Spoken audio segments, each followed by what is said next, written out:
Let me ask you about the other big story that was going on this week, and that is you were one of the Republicans on the bipartisan group of 8 that got through this amendment to add an enormous number of security agents, bring it up to, what, 40,000 agents along the border, and you think this is going to help get this bill passed, the immigration bill.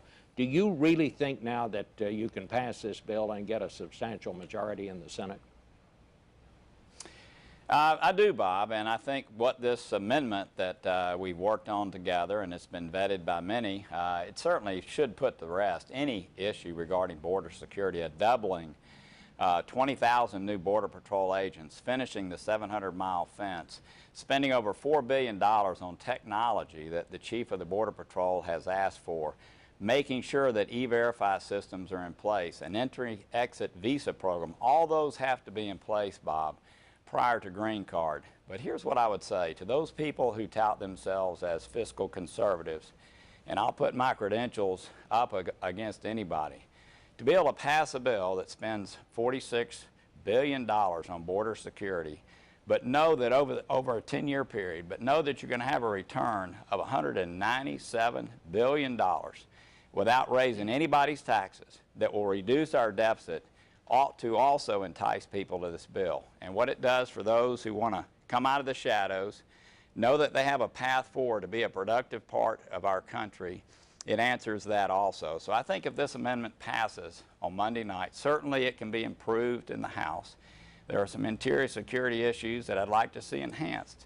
But I think this is a very, very good immigration bill, and I'm glad to support it if we can pass this amendment on Monday night. All right, we have to end it there, Senator. We obviously had a little extra news that cropped up overnight, but thank you so much for being here. I understand. All right, I want to turn now to Jeff Sessions, Senator from Alabama. He is also a Republican, and he doesn't want any part of this bill.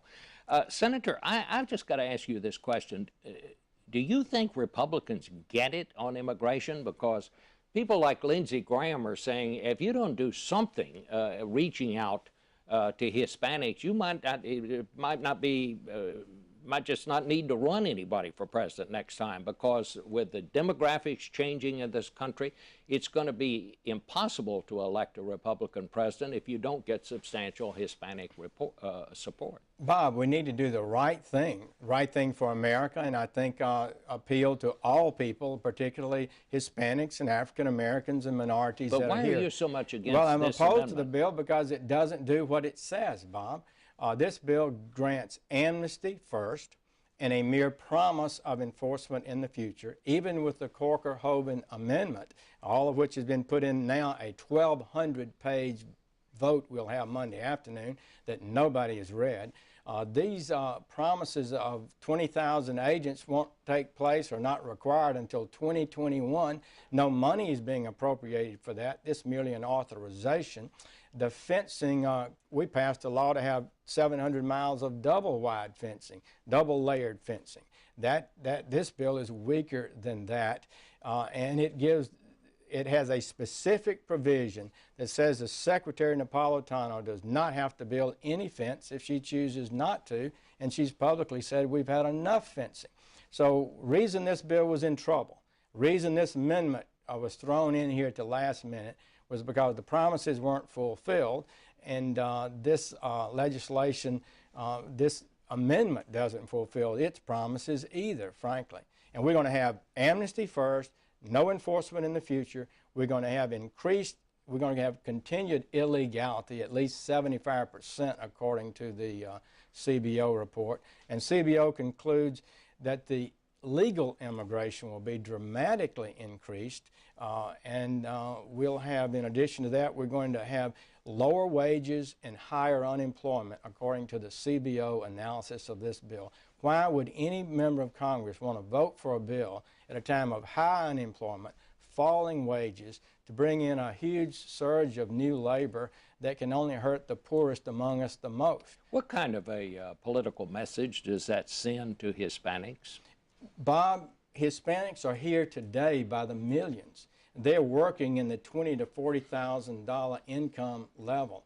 Their wages will be impacted adversely. Their ability to get a job, to get a job with retirement benefits and health care benefits. Somebody needs to speak up for them. And I really believe that the numbers in the bill, the lack of enforcement effectiveness in the bill, puts us in a position where it will impact all Americans that are out there working today adversely.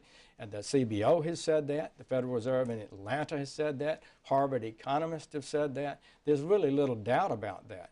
And so I think we move away from ethnic politics, and we try to appeal to all people based on what's best for America and for them.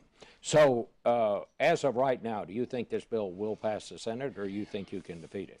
Bob, they said it had 70 votes last week, and then all of a sudden it started sinking when people learned more about it. I think if people find out this amendment does not accomplish what the sponsors believe it does, I think the bill could be back in trouble again. All right. Well, thank you very much, Senator. We appreciate you coming by this morning.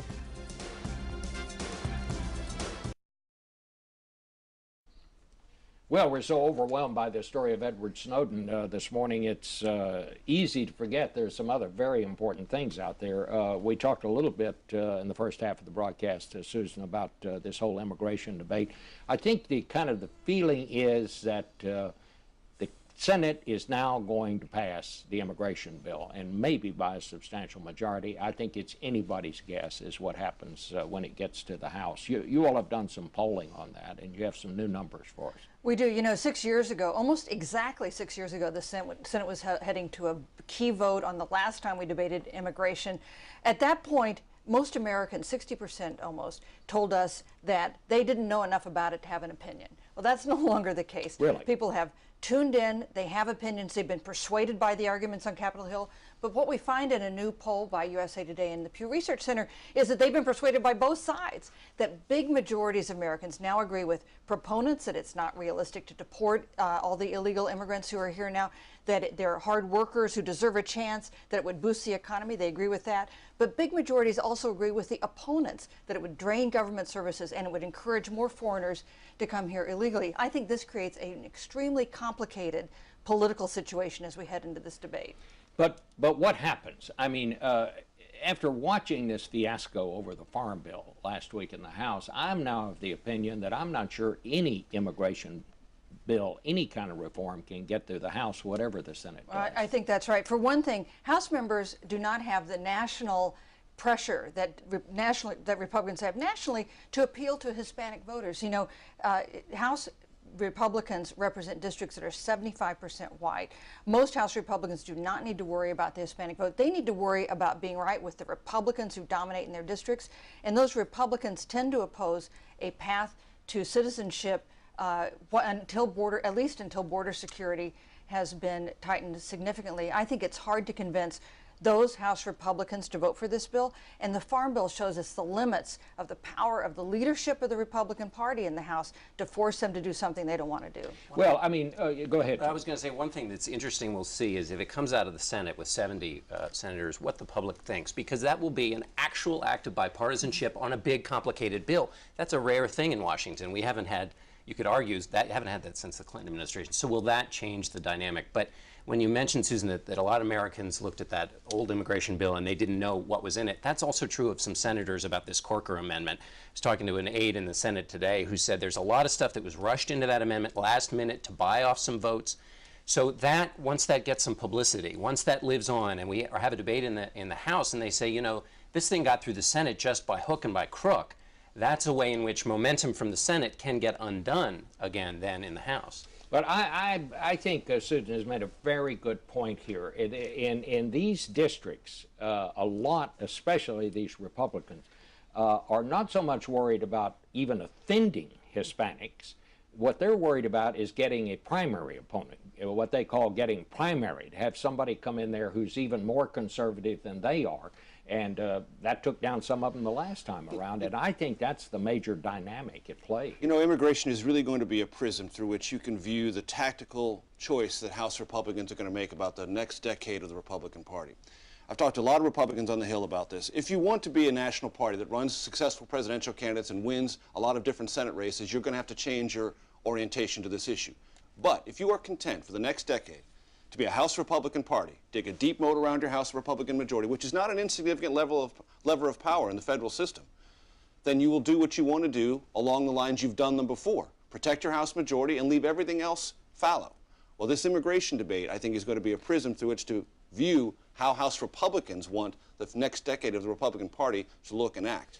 You know, and I think the significance of the last week or so is that it's kind of now been reduced to the really core and the really emotional issue, which is legal status and citizenship. You know, you had the Corker Amendment, which produces a surge to the border, as people are saying. You know, tens of thousands more border agents, a 700-mile-long fence. As John McCain said on the floor of the Senate, if border security was your concern, this should take care of it. So that takes that off the table. There's this Congressional Budget Office report this week that says an immigration bill will reduce the deficit and increase economic growth in the long run. So that goes some distance to taking that off the table. But now we're down to the really emotional issue, particularly for these red state lawmakers, which is, do you give legal status to illegal aliens, and you allow them a path to citizenship? That's the core issue, and that's where we're at, and that's where I think the divide really starts to show up.